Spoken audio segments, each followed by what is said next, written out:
دفتر میں میرے باس نے مجھ پر لاکھوں روپے کے غبن کا جھوٹا الزام لگا کر مجھے جیل بھجوا دیا۔ 5 سال قید کاٹنے کے بعد میں نے اپنا کاروبار شروع کیا اور ملک کا سب سے بڑا بلڈر بن گیا۔ ایک دن میری کمپنی کو ایک پرانی عمارت خریدنے کی آفر آئی۔ جب میں اس عمارت کے مالک سے ڈیل سائن کرنے لگا اور میز پر سامنے فائل رکھی تو اس کے کانپتے ہاتھوں کو دیکھ کر میں چونک گیا۔ جب نظر اٹھا کر اس کا چہرہ دیکھا تو آج کا دن میری زندگی کے طویل ترین اور پر اسرار ترین دنوں میں سے ایک تھا۔ جب میں اپنے شاندار اور وسیع و عریض دفتر کی شیشے والی شفاف دیوار کے سامنے شہر کی اونچی نیچی عمارتوں کو دیکھ رہا تھا، یہ وہ مقام تھا جہاں پہنچنے کے لیے میں نے اپنے خون اور پسینے کی ندیاں بہائی تھیں۔ شہر کا سارا منظر میرے قدموں میں بچھا ہوا تھا اور آسمان پر چھائے ہوئے گہرے سیاہ بادل کسی آنے والے طوفان کا پتہ دے رہے تھے۔ میری زندگی کا سفر کسی ہموار سڑک کی طرح نہیں تھا، بلکہ یہ کانٹوں اور انگاروں سے بھرا ہوا ایک ایسا راستہ تھا جس پر چلتے ہوئے میرے قدم سینکڑوں بار لہو لہان ہوئے تھے۔ مجھے آج بھی وہ دن یاد ہے جب مجھ پر لاکھوں روپے کے غبن کا وہ جھوٹا اور بے بنیاد الزام لگایا گیا تھا جس نے میری ہنستی کھیلتی زندگی کو ایک ہی پل میں تباہ کر دیا تھا۔ وہ میرے ماضی کا سب سے بھیانک دن تھا جب مجھے بے گناہ ہونے کے باوجود ہتھکڑیاں پہنا کر پولیس کی گاڑی میں بٹھا دیا گیا تھا۔ میری آنکھوں کے سامنے میرا کیریئر، میری عزت اور میرے خواب سب کچھ راکھ کے ڈھیر میں تبدیل ہو رہا تھا۔ جیل کی وہ تاریک اور نم آلود کوٹڑی جہاں میں نے اپنی زندگی کے 5 طویل سال گزارے، وہ جگہ کسی بھی عام انسان کو پاگل کرنے کے لیے کافی تھی۔ اس کوٹڑی کی سرد اور کھردری دیواریں مجھے ہر رات تانے دیتی تھیں کہ میں اس دنیا میں کتنا بے بس اور تنہائیوں، سردیوں کی ٹھٹھرتی ہوئی راتوں میں جب میرے پاس اوڑھنے کے لیے صرف ایک پتلا سا کمبل ہوتا تھا، اور گرمیوں کی حبس زدہ دوپہروں میں جب سانس لینا بھی محال ہو جاتا تھا، تب بھی میں نے اپنی امید کا دامن نہیں چھوڑا تھا۔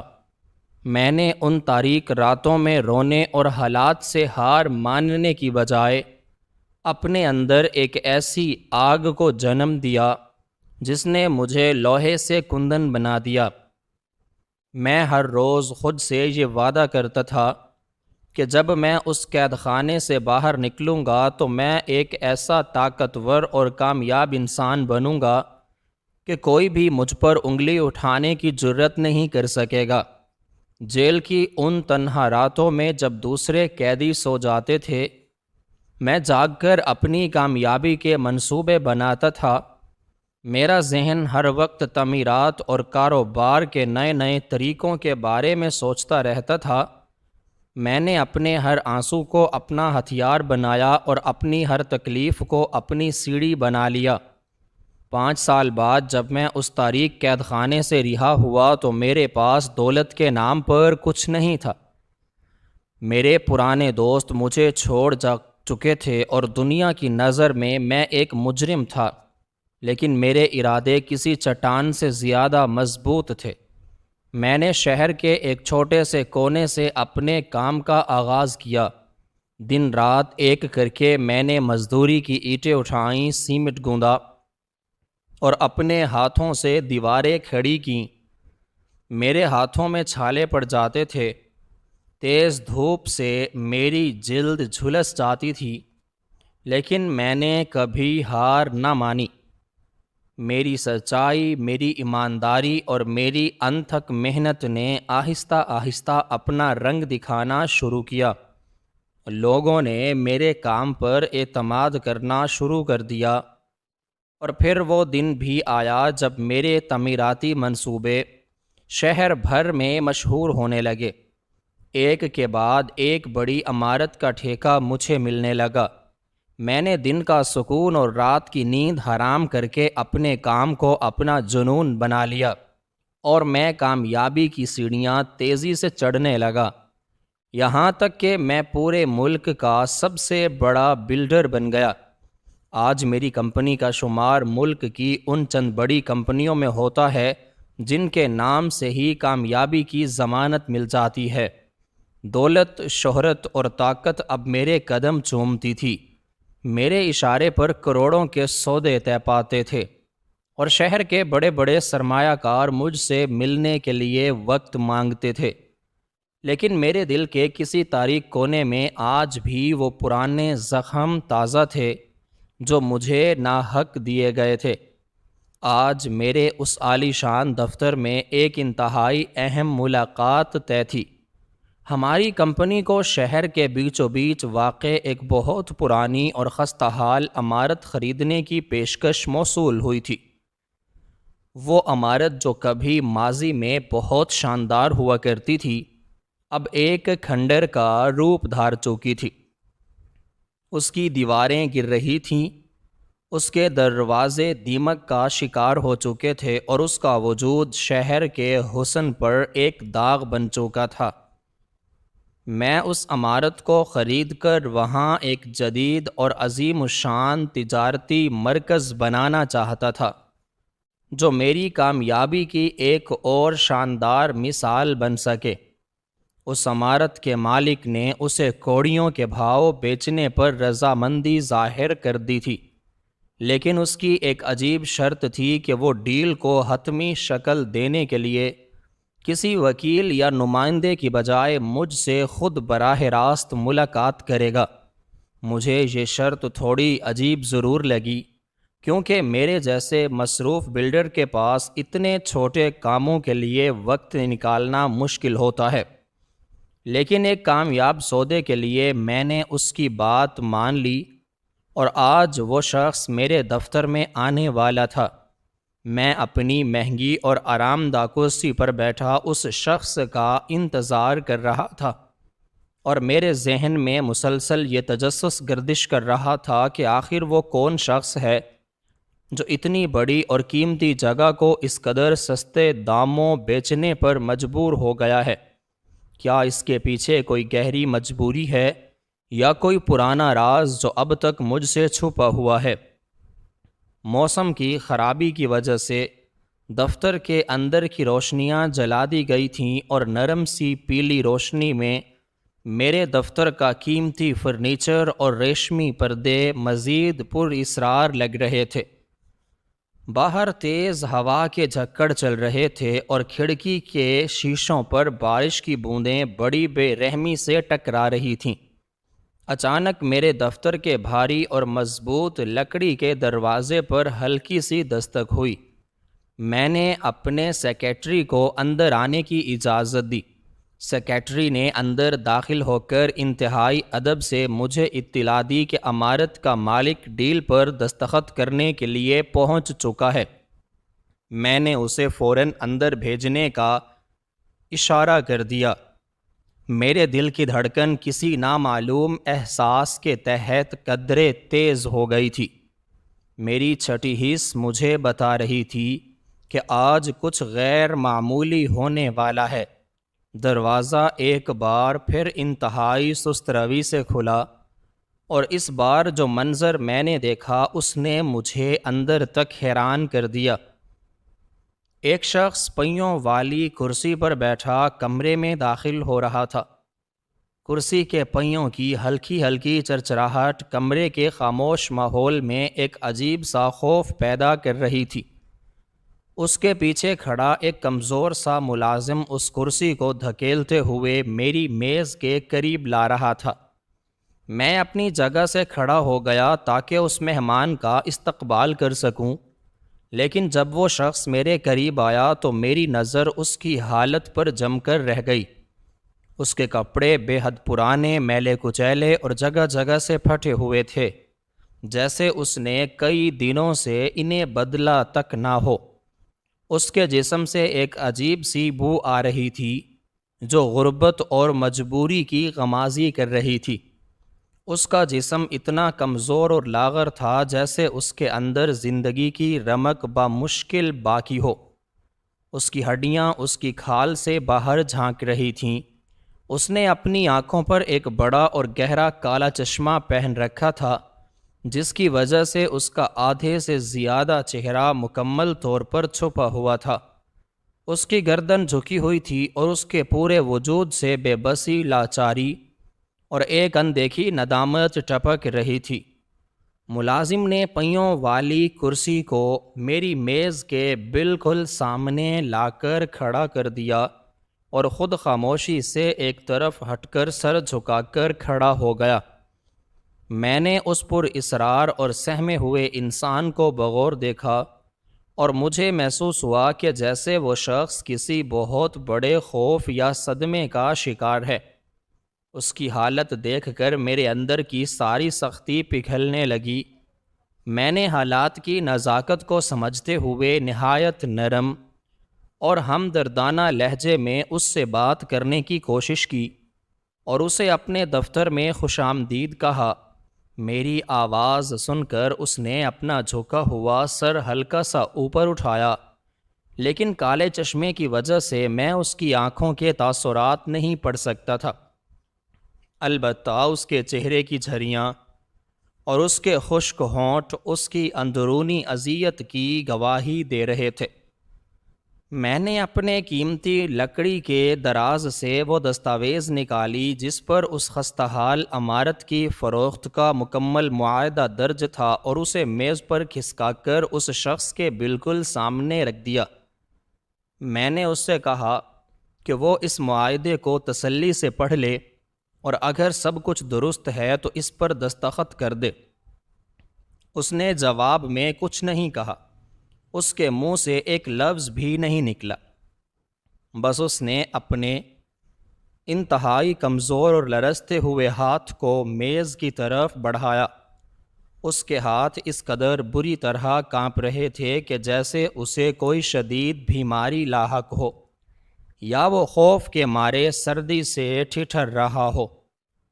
اس کی انگلیاں جھرنیوں سے بھری ہوئی تھیں اور ان کے پٹھے اس قدر کمزور لگ رہے تھے کہ جیسے ان میں اتنی طاقت بھی نہیں کہ وہ ایک معمولی سے کاغذ کو چھو سکیں۔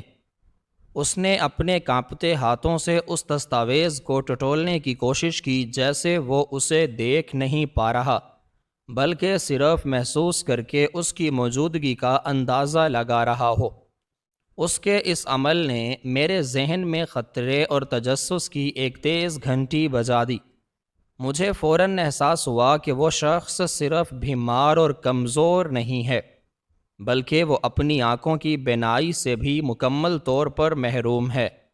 وہ شخص نابینا تھا اور اپنے ہاتھوں کے لمس سے زندگی کی تاریکی کو سمجھنے کی ناکام کوشش کر رہا تھا۔ اس کے ہاتھوں کی لرزش میز پر رکھے ہوئے کاغذ سے بار بار ٹکرا رہی تھی اور اس کی یہ حالت دیکھ کر میرے اندر ہمدردی اور حیرت کا ایک عجیب سا طوفان مچلنے لگا۔ میں یہ سوچنے پر مجبور ہو گیا کہ آخر وقت نے اس انسان کے ساتھ ایسا کون سا ظالمانہ کھیل کھیلا ہے کہ جو شخص کبھی اتنی بڑی جائیداد اور عمارت کا مالک تھا، آج اس طرح ایک بے بس، لاچار اور اندھا بھکاری بن کر میرے سامنے اپنے آخری اثاثے سے دستبردار ہو رہا ہے۔ کمرے کا ماحول انتہائی بوجھل اور پر اسرار ہو چکا تھا۔ اس شخص کے کانپتے ہاتھوں اور اس کی چھپی ہوئی شناخت نے میرے تجسس کو اس حد تک بڑھا دیا تھا کہ میری سانسیں بھی جیسے ایک پل کے لیے رک گئی تھیں۔ میں بے چینی سے یہ جاننے کی کوشش کر رہا تھا کہ اس کالے چشمے کے پیچھے چھپا ہوا چہرہ آخر کس کا ہے، اور وہ کون سی طاقت ہے جس نے اس کا یہ بھیانک حشر کیا ہے۔ اس نے انتہائی سست روی سے دستاویز کو اپنے پاس کیا اور پھر قلم اٹھانے کے لیے اپنا دوسرا ہاتھ بڑھایا۔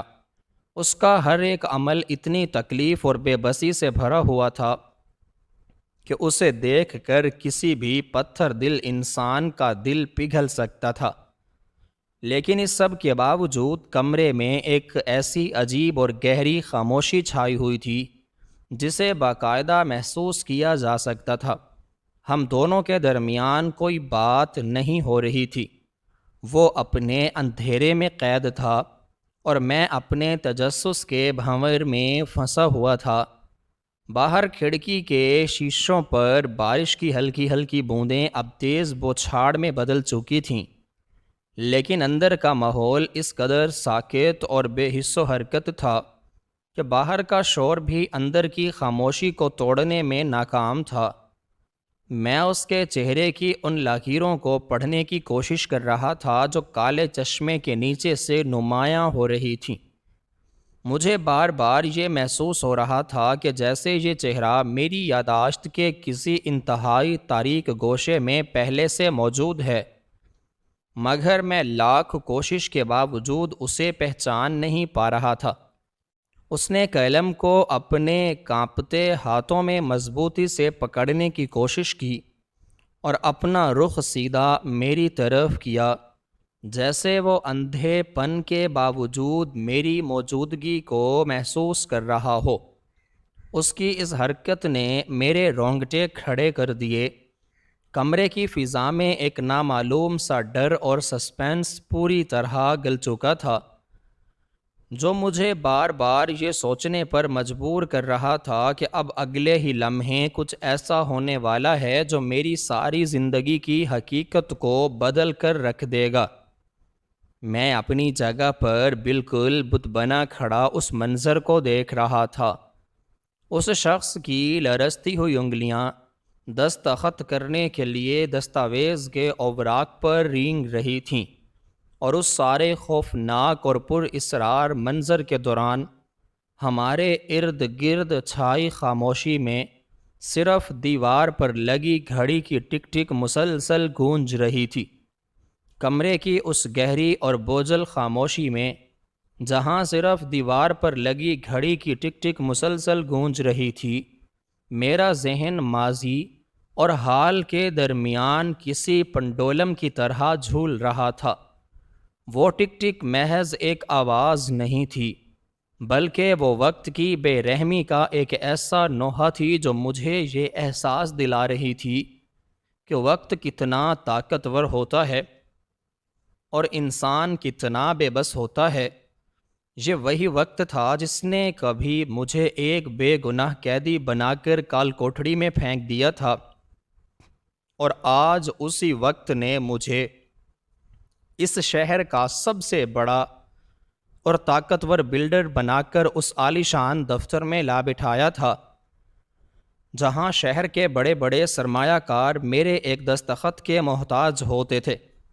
میں اپنی کرسی پر بالکل ساکت بیٹھا اس نابینا اور لاچار شخص کو دیکھ رہا تھا جو اپنے کانپتے ہاتھوں سے اس دستاویز پر دستخط کرنے کی ناکام کوشش کر رہا تھا۔ اس کی جھریاں زدہ انگلیوں میں پکڑا ہوا قلم کاغذ پر یوں تھر تھرا رہا تھا جیسے خزاں کے موسم میں درخت کی آخری شاخ پر کوئی سوکھا ہوا پتا تیز ہوا کے جھکڑ سے لرز رہا ہو۔ اس کی بے بسی، اس کی لاچاری اور اس کے اندھے پن نے میرے دل کے اندر چھپے ہوئے ان تمام پرانے زخموں کو ایک بار پھر سے ہرا کر دیا تھا جو میں نے گزشتہ کئی سالوں کی انتھک محنت اور کامیابی کے مرہم سے بھرنے کی کوشش کی تھی۔ باہر کھڑکی کے شیشوں پر بارش کی تیز بچھاڑ مسلسل ٹکرا رہی تھی، اور آسمان پر چمکنے والی بجلی کی کڑک میرے دفتر کی ان نرم اور پیلی روشنیوں میں ایک عجیب سا خوف اور سسپینس گھول رہی تھی۔ لیکن اندر کا ماحول اس قدر خاموش اور پر اسرار تھا کہ مجھے اپنے دل کی دھڑکن بھی صاف سنائی دے رہی تھی۔ اس شخص کے جسم سے اٹھنے والی پرانی اور بوسیدہ کپڑوں کی بو اس کی غربت اور اس کے زوال کی ایک ایسی زندہ اور جاگتی ہوئی تصویر تھی جسے دیکھ کر کسی بھی انسان کا دل دہل سکتا تھا۔ میں سوچ رہا تھا کہ آخر یہ کیسی تقدیر ہے اور یہ کیسا بھیانک انجام ہے کہ جو شخص کبھی اس قدر قیمتی اور بڑی عمارت کا مالک تھا، وہ آج ایک پہیوں والی کرسی پر بیٹھا اپنی آنکھوں کی بینائی سے محروم دوسروں کے رحم و کرم پر اپنی زندگی کا آخری اثاثہ بیچنے پر مجبور ہو گیا ہے۔ اس کے ماتھے پر ابھرنے والے پسینے کے قطرے اس بات کی گواہی دے رہے تھے کہ وہ اندر سے کس قدر ٹوٹ چکا ہے اور کس قدر خوفزدہ ہے۔ اس کی یہ حالت دیکھ کر میرے ذہن کے پردے پر اچانک وہ بھیانک دن ابھرنے لگا جب مجھ پر دفتر میں لاکھوں روپے کے غبن کا وہ جھوٹا اور بے بنیاد الزام لگایا گیا تھا۔ وہ دن میری زندگی کا وہ تاریک ترین باب ہے جسے میں آج تک نہیں بھلا سکا۔ مجھے یاد ہے کہ کس طرح مجھے سب کے سامنے ذلیل کیا گیا تھا، کس طرح میری ایمانداری اور میری برسوں کی لگن کو ایک ہی پل میں شک کی نگاہ سے دیکھا گیا تھا، اور کس طرح مجھے مجرم قرار دے کر پولیس کے حوالے کر دیا گیا تھا۔ جب مجھے ہتھکڑیاں پہنا کر لے جایا جا رہا تھا تو میرے ہاتھ بھی بالکل اسی طرح کانپ رہے تھے جس طرح آج اس نابینا شخص کے ہاتھ کانپ رہے ہیں۔ میرا دل بھی بالکل اسی طرح خوف اور بے بسی سے دھڑک رہا تھا، اور میری آنکھوں میں بھی اسی طرح کا اندھیرا چھا گیا تھا۔ فرق صرف اتنا تھا کہ وہ شخص آج جسمانی طور پر نابینا ہو چکا تھا، اور میں اس دن دنیا کے ظلم اور ناانصافی کے سامنے اپنے مستقبل کو لے کر نابینا محسوس کر رہا تھا۔ جیل کی وہ تاریک اور سی بھری کوٹھڑی میں جہاں میں نے اپنی زندگی کے 5 انتہائی قیمتی اور طویل سال گزارے، وہ کوئی عام جگہ نہیں تھی۔ وہ ایک ایسا جہنم تھا جہاں ہر روز انسان کی روح کو کچلا جاتا تھا۔ اس کوٹھڑی کی سرد اور کھردری دیواریں مجھے ہر رات یہ احساس دلاتی تھیں کہ دنیا میں انصاف نام کی کوئی چیز نہیں ہے، اور کمزور انسان کی کوئی آواز نہیں ہوتی۔ ان دیواروں کے سائے میں بیٹھ کر میں نے کئی راتیں روتے ہوئے گزاری تھیں۔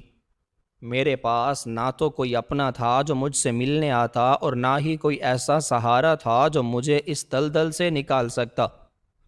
مجھے وہ سردیوں کی لمبی راتیں آج بھی یاد ہیں جب سرد ہوا کے جھونکے لوہے کی سلاخوں سے ٹکرا کر میرے جسم کو چھلنی کر دیتے تھے، اور میرے پاس اوڑھنے کے لیے صرف ایک پتلا اور پھٹا ہوا کمبل ہوتا تھا۔ مجھے وہ گرمیوں کی حبس زدہ دوپہریں بھی یاد ہیں جب اس تنگ و تاریک کوٹھڑی میں سانس لینا بھی ایک عذاب بن جاتا تھا، اور مجھے ایسا محسوس ہوتا تھا کہ جیسے میں زندہ درگو ہو گیا ہوں۔ لیکن انہی تاریک راتوں اور اذیت ناک دوپہروں نے میرے اندر ایک ایسی چنگاری کو ہوا دی جس نے بعد میں ایک بھڑکتے ہوئے الاؤ کی شکل اختیار کر لی۔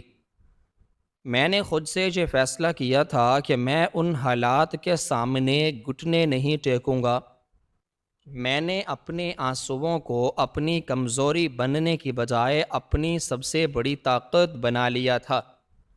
میں نے اپنے دل میں یہ قسم کھائی تھی کہ جب میں اس قید سے باہر نکلوں گا تو میں دنیا کو دکھاؤں گا کہ سچائی اور ایمانداری کی طاقت کیا ہوتی ہے۔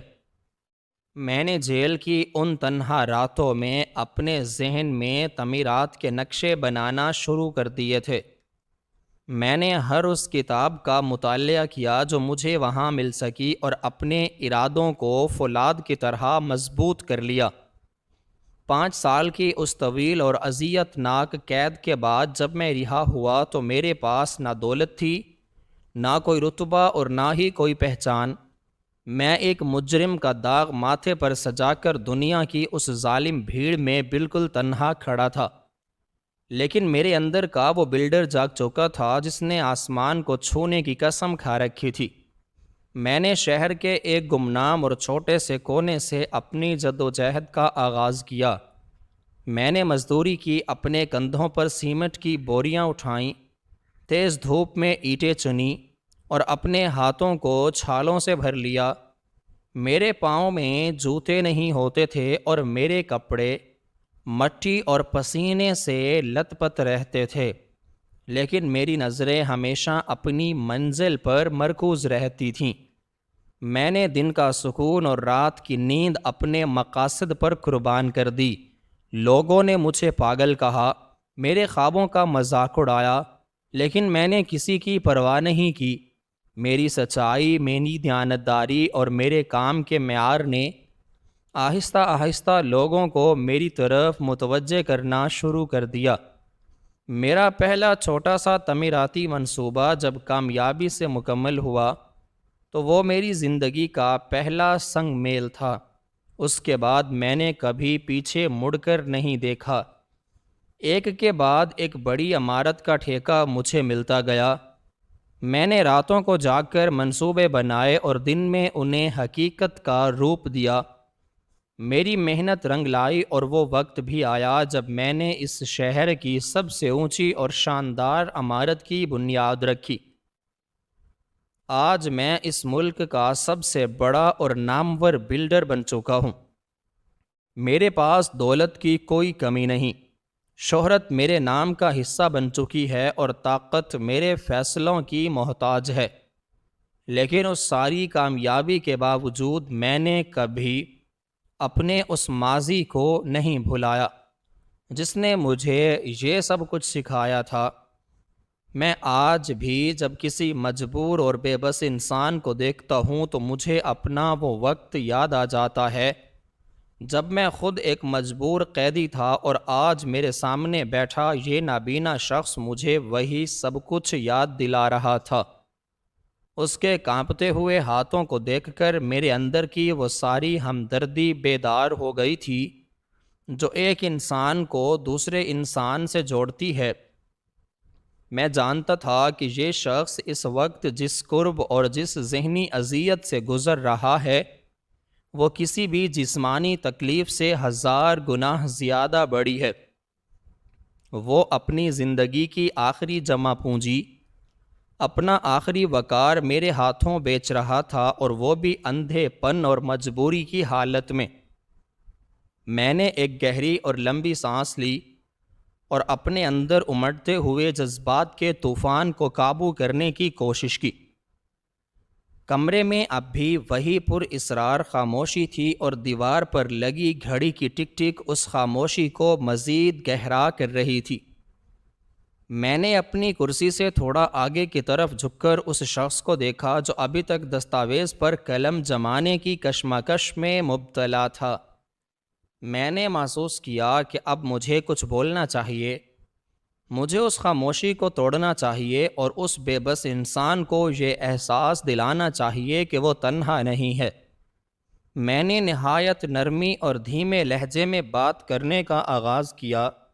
میری آواز سن کر اس کا کانپتا ہوا ہاتھ ایک دم رک گیا اور اس نے اپنا جھکا ہوا سر ہلکا سا میری آواز کی سمت موڑ لیا، گو کہ اس کی آنکھوں پر کالا چشمہ تھا اور وہ مجھے دیکھ نہیں سکتا تھا، لیکن مجھے ایسا لگا جیسے اس کی روح میری بات سننے کے لیے بے چین ہو۔ میں نے اس سے کہا کہ زندگی میں کبھی بھی حالات کے سامنے مایوس اور نا امید نہیں ہونا چاہیے۔ میں جانتا ہوں کہ جب انسان کے چاروں طرف اندھیرا چھا جائے اور اسے کوئی راستہ دکھائی نہ دے تو وہ کتنا ٹوٹ جاتا ہے۔ خوف انسان کو اندر سے بالکل کھوکھلا کر دیتا ہے اور مجبوری انسان کو زندہ لاش بنا دیتی ہے۔ لیکن میں آپ کو ایک حقیقت بتانا چاہتا ہوں۔ میں نے بھی زندگی میں ایک ایسا وقت دیکھا ہے جب میرے چاروں طرف صرف اندھیرا تھا۔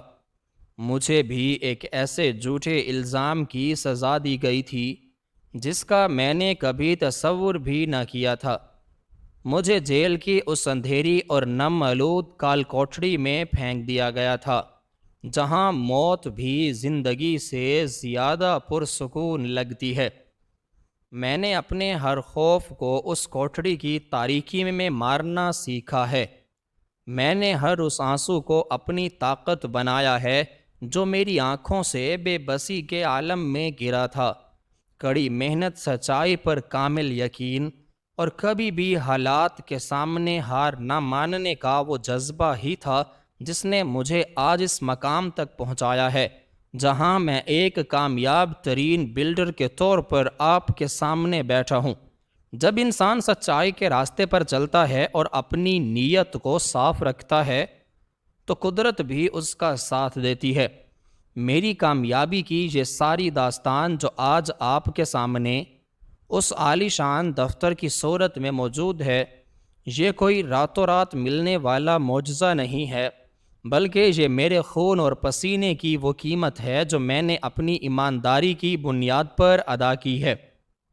میں نے اس شہر کی گلیوں میں خاک چھانی ہے، میں نے ذلتیں سہی ہیں، لیکن میں نے کبھی اپنے اصولوں پر سمجھوتا نہیں کیا، اور یہی وجہ ہے کہ آج میں اس مقام پر ہوں جہاں کوئی بھی مجھے آسانی سے گرا نہیں سکتا۔ میری یہ تمام باتیں سن کر اس شخص کے کانپتے ہوئے وجود میں ایک عجیب سی لرزش طاری ہو گئی تھی۔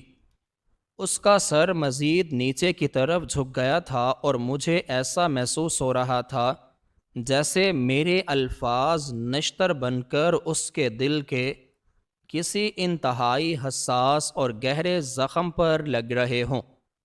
اس کی سانسیں تیز ہو گئی تھیں اور اس کے سینے کا اتار چڑھاؤ اس بات کی گواہی دے رہا تھا کہ میرے الفاظ نے اس کے اندر کسی چھپے ہوئے درد کو جگا دیا ہے۔ میں اپنی بات جاری رکھتے ہوئے اس کی ہمت بڑھانے کی کوشش کر رہا تھا۔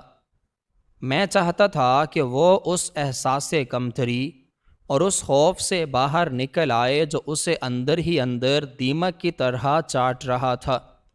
میں نے اپنی بات کو سمیٹتے ہوئے انتہائی پرعزم اور حوصلہ افزا لہجے میں اس سے کہا کہ زندگی کا ہر امتحان انسان کو کچھ نہ کچھ سکھانے کے لیے آتا ہے، اور سچائی کا راستہ کٹھن ضرور ہے مگر اس کی منزل ہمیشہ شاندار ہوتی ہے۔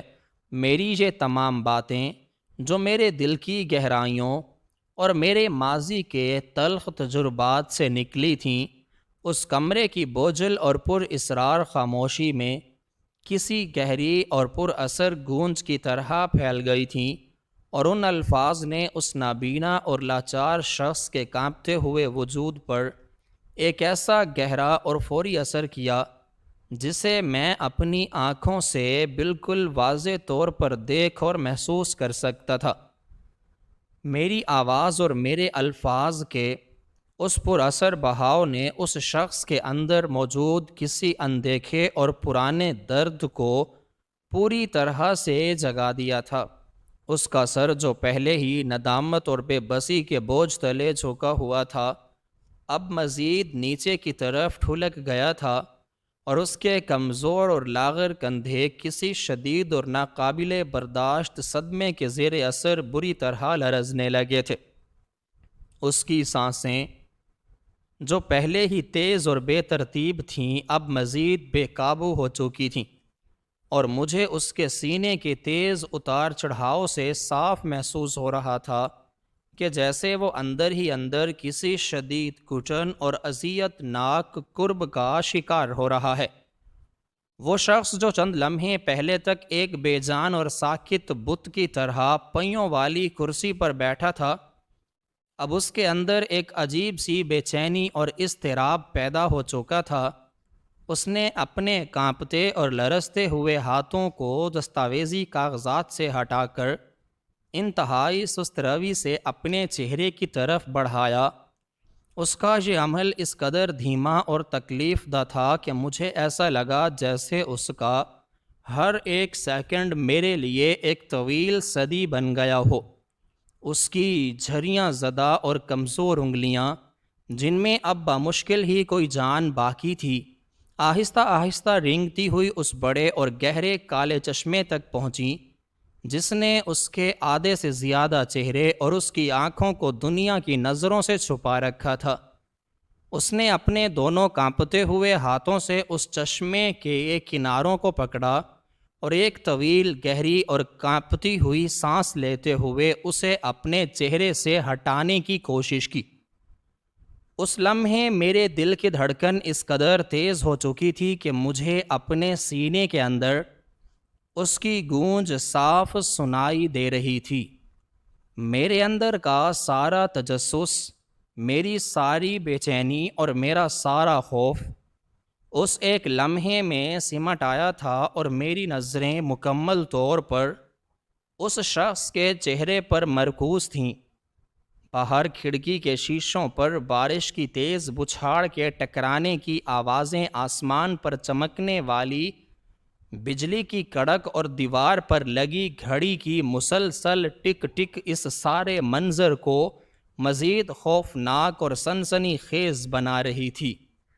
جیسے ہی اس شخص کے کانپتے ہوئے ہاتھوں نے وہ کالا چشمہ اس کے چہرے سے ہٹایا اور اس نے اپنا سر آہستگی سے میری جانب اوپر کی طرف اٹھایا، تو میری آنکھوں کے سامنے جو منظر ابھرا اس نے میرے قدموں تلے سے زمین کھینچ لی، اور میرے دماغ میں جیسے کسی بہت بڑے دھماکے کی سی گونج پیدا ہو گئی۔ میرا جسم ایک دم سن ہو گیا اور میری سانسیں میرے گلے میں ہی اٹک کر رہ گئیں۔ وہ چہرہ جو اب تک کالے چشمے کے پیچھے ایک گہرا راز بنا ہوا تھا، اب میرے سامنے بالکل بے نقاب تھا۔ اس کی آنکھیں جن میں کبھی غرور، تکبر اور طاقت کی چمک ہوا کرتی تھی، اب مکمل طور پر بے نور اور اندھی ہو چکی تھیں۔ ان آنکھوں کے ارد گرد اور اس کے چہرے کے اوپری حصے پر جلنے کے انتہائی گہرے، بھیانک اور خوفناک نشانات موجود تھے، جو اس بات کی واضح گواہی دے رہے تھے کہ یہ چہرہ کسی بہت بڑی اور خوفناک آگ کی زد میں آ کر اپنی اصل شکل اور اپنا سارا حسن کھو چکا ہے۔ اس کی وہ بے نور آنکھیں گو کہ مجھے دیکھ نہیں سکتی تھیں، لیکن ان کے اندر چھپی ہوئی ایک نہ ختم ہونے والی ندامت، شرمندگی اور لاچاری مجھے صاف محسوس ہو رہی تھی۔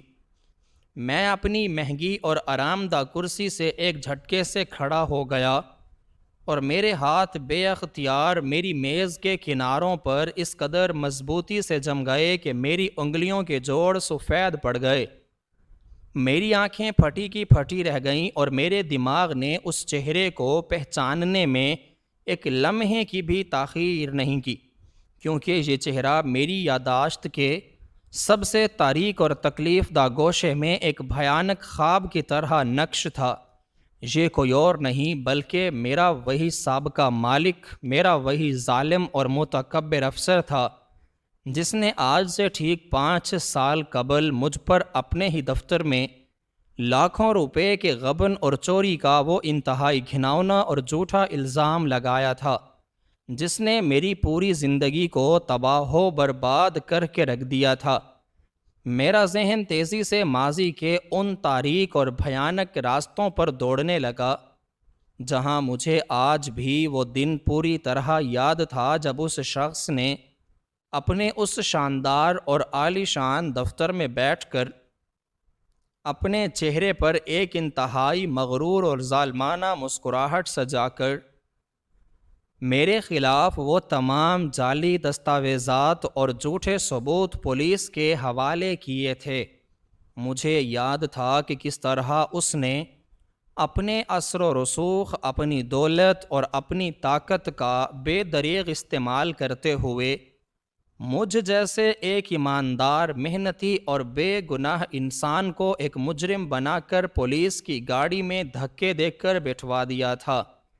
اس وقت اس کی آنکھوں میں جو رعونت اور جو تکبر اور جو ظالمانہ چمک تھی، وہ مجھے آج بھی یاد تھی جب میں اس کے سامنے ہاتھ جوڑ کر گڑ گڑا رہا تھا، اپنی بے گناہی کا واسطہ دے رہا تھا اور اسے خدا کا خوف دلا رہا تھا، لیکن اس نے میری ایک نہیں سنی تھی اور مجھے جیل کی ان تاریک اور خوفناک سلاخوں کے پیچھے پھینک دیا تھا، جہاں میں نے اپنی زندگی کے 5 انتہائی قیمتی اور جوانی کے طویل سال ایک جانور جیسی اذیت ناک زندگی گزارتے ہوئے کاٹے تھے۔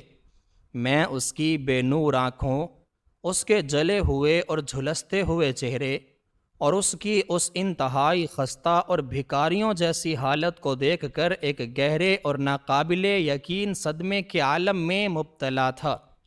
میرا دماغ یہ تسلیم کرنے سے انکاری تھا کہ یہ وہی طاقتور اور مغرور شخص ہے جس کے ایک اشارے پر شہر کی انتظامیہ حرکت میں آ جاتی تھی، جس کے پاس دولت کے انبار تھے اور جس کی گردن ہمیشہ تکبر اور غرور سے اکڑی رہتی تھی، آج وہ شخص ایک انتہائی کمزور، لاچار اور معذور بھکاری کی طرح میرے ہی سامنے، میری ہی میز پر ایک پہیوں والی کرسی پر بیٹھا مجھ سے ہی اپنی زندگی کی آخری اور خستہ حال امارت کا سودا کرنے آیا تھا۔ یہ قدرت کا ایک ایسا بھیانک، خوفناک اور سبق آموز انتقام تھا جسے دیکھ کر میرے پورے جسم کے رونگٹے کھڑے ہو گئے تھے۔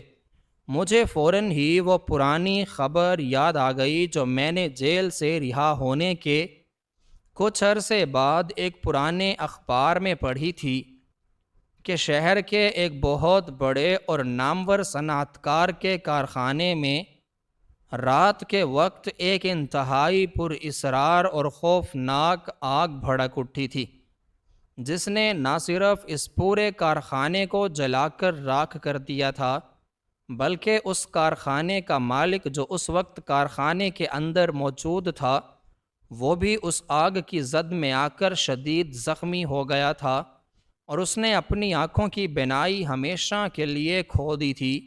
اس وقت مجھے یہ اندازہ نہیں تھا کہ وہ صنعت کار کوئی اور نہیں بلکہ میرا یہی سابقہ مالک تھا، جس نے میرے نام پر مجھ پر غبن کا جھوٹا الزام لگا کر جو لاکھوں روپے خود ہتھیا لیے تھے، انہی پیسوں اور اسی حرام کی کمائی سے اس نے وہ نیا کارخانہ تعمیر کیا تھا۔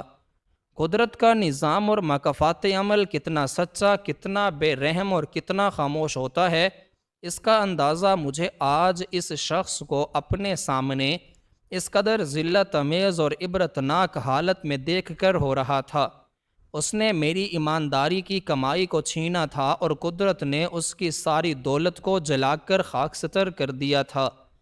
اس نے مجھے دنیا کی نظروں میں ایک جھوٹا اور بے ایمان ثابت کر کے میری عزت کو تاریک کیا تھا، اور قدرت نے اس کی آنکھوں کی بینائی چھین کر اسے ہمیشہ کے لیے ایک ناختم ہونے والی تاریکی اور اندھیرے میں دھکیل دیا تھا۔ میری آنکھوں کے سامنے ماضی اور حال کے تمام مناظر ایک فلم کی طرح تیزی سے گھوم رہے تھے۔ میں نے سوچا کہ اگر میں چاہتا تو آج اس کمزور اور نابینا شخص سے اپنا وہ پرانا اور زہریلا بدلہ لے سکتا تھا۔ میں اسے اس عالیشان دفتر سے دھکے دے کر باہر نکال سکتا تھا، میں اس کی اس آخری جائیداد کو خریدنے سے انکار کر کے اسے سڑکوں پر بھیک مانگنے کے لیے چھوڑ سکتا تھا، اور اسے وہ تمام ذلتیں لوٹا سکتا تھا جو اس نے مجھے دی تھیں۔ لیکن جب میں نے اس کے آنسوؤں سے بھیگے ہوئے، جلے ہوئے چہرے اور اس کے کانپتے ہوئے وجود اور اس کی بے نور آنکھوں سے بہنے والے ندامت کے آنسوؤں کو دیکھا، تو میرے اندر کا سارا غصہ، ساری نفرت اور سارا انتقام ایک عجیب سی سرد مہری اور رحم دلی میں تبدیل ہو گیا۔ میں نے محسوس کیا کہ قدرت نے اس شخص کو مجھ سے کہیں زیادہ بڑی عبرتناک اور بھیانک سزا دے دی ہے، اور اب اس ٹوٹے ہوئے اور بکھرے ہوئے انسان سے مزید کوئی بدلہ لینا میری اس عظیم الشان کامیابی اور میرے اس بلند مرتبے کی توہین ہوگی جو میں نے ایک کامیاب بلڈر بن کر اپنی سچائی اور محنت سے حاصل کیا ہے۔ میں نے ایک طویل اور گہری سانس لی، اپنے خشک ہوتے ہوئے ہونٹوں کو زبان سے تر کیا، اور اپنے اندر کے تمام طوفانوں کو خاموش کرتے ہوئے انتہائی سکون اور وقار کے ساتھ دوبارہ اپنی کرسی پر بیٹھ گیا۔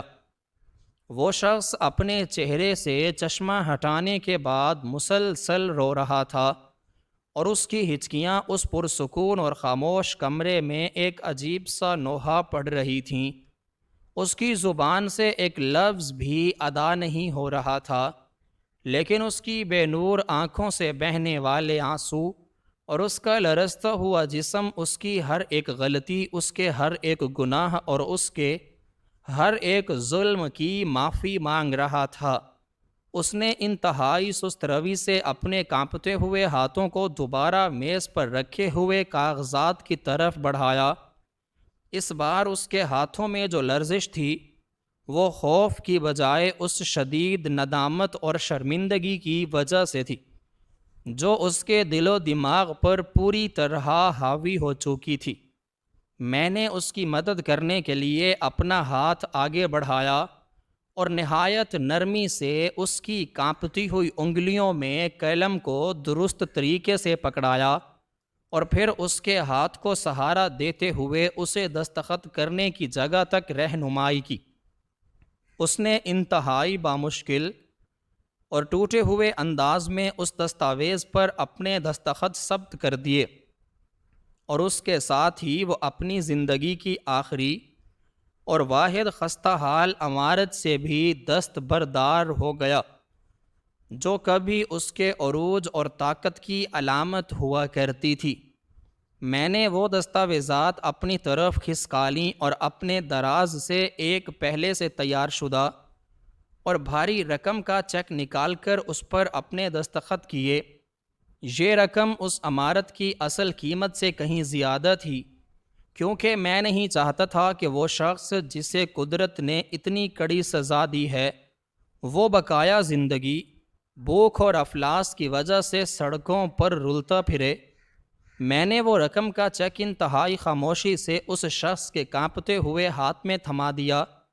اس نے اس کاغذ کے ٹکڑے کو اپنے لرزتے ہوئے ہاتھوں میں پکڑا اور اس کے منہ سے ایک انتہائی دبی ہوئی گھٹی ہوئی اور سسکیوں بھری آواز نکلی جو کسی نامعلوم اور گہری معافی کی درخواست کی طرح محسوس ہو رہی تھی۔ اس کے ملازم نے، جو اب تک خاموشی سے سر جھکائے ایک طرف کھڑا یہ سارا منظر دیکھ رہا تھا، آگے بڑھ کر اس شخص کے چہرے پر دوبارہ وہ کالا چشمہ پہنا دیا اور پھر اس کی پہیوں والی کرسی کے ہینڈل کو پکڑ کر اسے انتہائی سست روی سے پیچھے کی طرف دھکیلتے ہوئے دروازے کی سمت لے جانے لگا۔ میں اپنی کرسی پر بت بنا بیٹھا اس منظر کو دیکھ رہا تھا۔ پہیوں والی کرسی کی چرچراہٹ ایک بار پھر کمرے میں گونجی، دروازہ کھلا اور وہ شخص اپنے تمام تر غرور، اپنی ساری دولت اور اپنے ماضی کے سارے تکبر کی راکھ سمیٹے اس کمرے سے ہمیشہ کے لیے باہر نکل گیا۔ دروازہ انتہائی آہستگی سے اس کے پیچھے بند ہو گیا اور میرے دفتر میں ایک بار پھر وہی گہری پر اصرار اور مکمل خاموشی چھا گئی جو اس شخص کے آنے سے پہلے موجود تھی۔ میں نے اپنی کرسی کو گھما کر اپنا رخ اپنی شیشے والی شفاف دیوار کی طرف کر لیا جہاں شہر کی اونچی نیچی عمارتیں بارش کے پانی میں دھل کر مزید صاف اور شفاف لگ رہی تھیں۔ باہر بارش کی رفتار اب کچھ کم ہو چکی تھی اور آسمان پر چھائے ہوئے سیاہ بادلوں کے درمیان سے ایک ہلکی سی روشنی بھی نمودار ہو رہی تھی جو اس بات کا پیغام تھی کہ ہر اندھیری رات اور طوفان کے بعد ایک روشن اور پرسکون صبح ضرور طلوع ہوتی ہے۔ میرے دل میں ایک انتہائی عجیب اور ناقابل بیان سا سکون اتر رہا تھا۔ مجھے ایسا محسوس ہو رہا تھا جیسے میرے سینے پر رکھا ہوا کئی سالوں کا بوجھ آج ایک ہی لمحے میں اتر گیا ہے۔ میں نے اپنی زندگی میں کبھی قدرت کے اس خاموش اور بے رحم انصاف کو اتنے قریب سے اور اتنی شدت سے نہیں دیکھا تھا۔ میری آنکھوں سے بے اختیار آنسوؤں کے چند قطرے چھلک کر میرے گالوں پر بہہ نکلے جو میری کامیابی، میرے صبر اور قدرت کے اس عظیم الشان فیصلے پر میرے شکر گزار ہونے کی علامت تھے۔ میں وہاں بیٹھا اس شہر کے وسیع و عریض منظر کو دیکھتا رہا اور میرے ارد گرد پھیلی اس گہری اور پرسکون خاموشی میں اب صرف دیوار پر لگی گھڑی کی ٹک ٹک مسلسل گونج رہی تھی جو مجھے یہ یاد دلا رہی تھی کہ وقت کبھی ایک سا نہیں رہتا اور سچائی کا راستہ کٹھن ضرور ہے مگر اس کی منزل ہمیشہ اسی طرح شاندار اور فتح یاب ہوتی ہے۔